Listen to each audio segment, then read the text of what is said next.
Secularism से अधिक खतरनाक जहर दूसरा नहीं है। सेक्युलरिज्म ने भारतीय समाज का मेरुदंड झुका डाला है, लगभग तोड़ ही डाला है। यह मनुष्य को अपने पूर्वज के गौरव, जातीय अस्मिता, संस्कृति, बोली बानी, भाषा, धार्मिक प्रतीकों, आस्थाओं सब के प्रति नितांत ही शंकालु बना डालता है।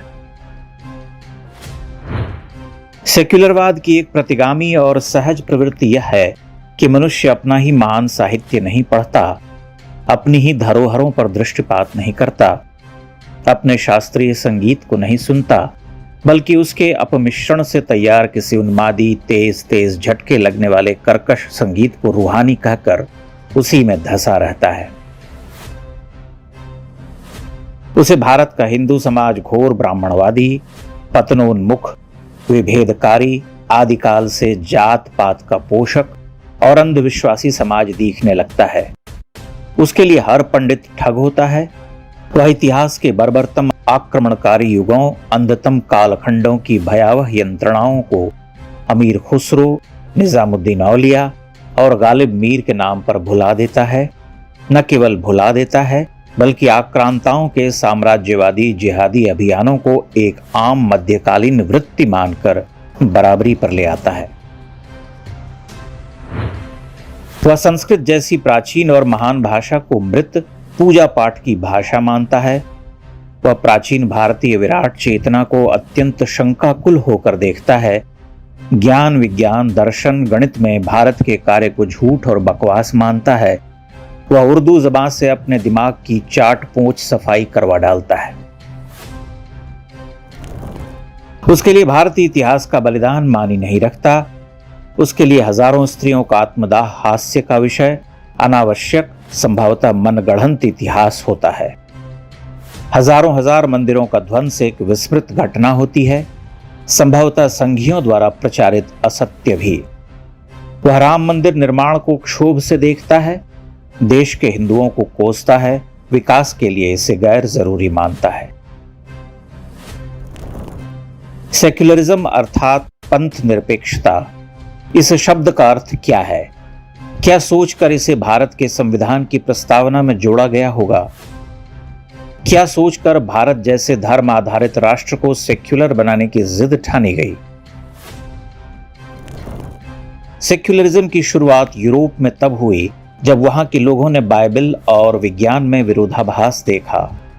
लोगों को दिखने लगा कि बाइबल में जो कुछ लिखा है वो सरासर झूठ, अवैज्ञानिक और अधकचरा है।